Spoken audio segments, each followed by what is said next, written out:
What is up, guys? Welcome back to the channel.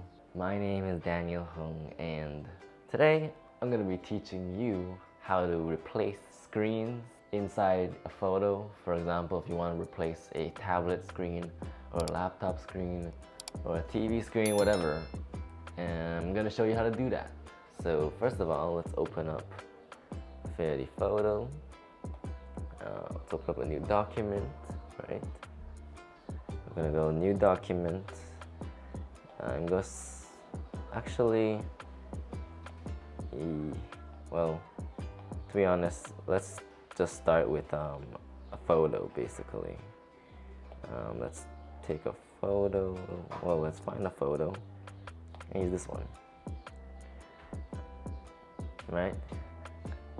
If you notice by now, this is a photo that I have as a thumbnail actually, and when I took this photo, I was like, this is a really good photo, but something is wrong with it, which is like, when I took the photo, I wanted two of these screens here to be lit, but for some reason the iPad one dimmed out before I took the photo. So I didn't notice until afterwards, and I just could not live with this being what it is. So we're going to replace it right now. So first thing you gotta do is open up your Photos app, if it would do it, and find the photo you want. In this case, I screenshotted my iPad home screen, and we're going to use that to replace it now. So just gotta hold it, drag, and just pop it in. Right, it's in now. We're gonna slide it away, and now what we're gonna do is we're going to make it small and resize it for the image here, right? So what could help is you could actually go into your layers, tap those three dots, and kind of lower the opacity a bit, just so that you can kind of see what you're doing, right? So we're gonna kind of layer it over the best we could. It doesn't have to be perfect, we're just gonna leave it like so for now, right? Make sure in your layers options you're selecting the photo. We're gonna go into, I believe it is filters, and we're gonna scroll down until we reach P, element of P, you know. Here's the perspective tool. We tap that. Now we are in the perspective tool. Now we're going to show grid, right, just so we can see what's going on. We're going to zoom in a bit, and we're going to drag the edges until you kind of, I would suggest you go right here into your document settings here, go to snapping options, and turn off snapping. It's gonna save you a lot of headache, and you're gonna try and just drag the handles here, well, the points here, to where the screen should end, right? Something like this is okay. I'm gonna make the bezels a little bit thinner, just so it looks a little more modern. After doing that, you will press apply and take a look at it. I'm not gonna put too much time into this, but if you were doing it much more seriously, you would make sure it's aligned. Now, I could leave it like this, but notice the background is a little bit blurred, a little bit defocused.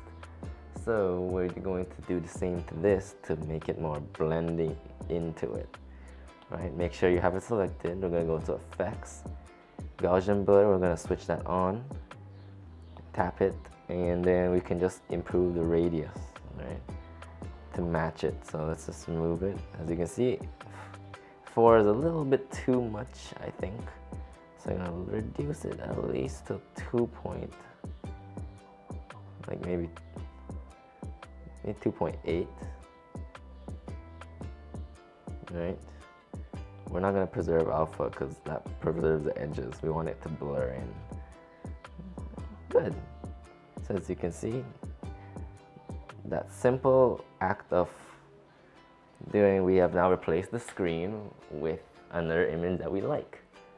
And what I would probably do now, the image looks kind of dim, so what I would do is make sure I select the image, and we are going to go into the adjustments, brightness and contrast. Probably going to bring up the brightness just a little bit, right, and then contrast just a little bit.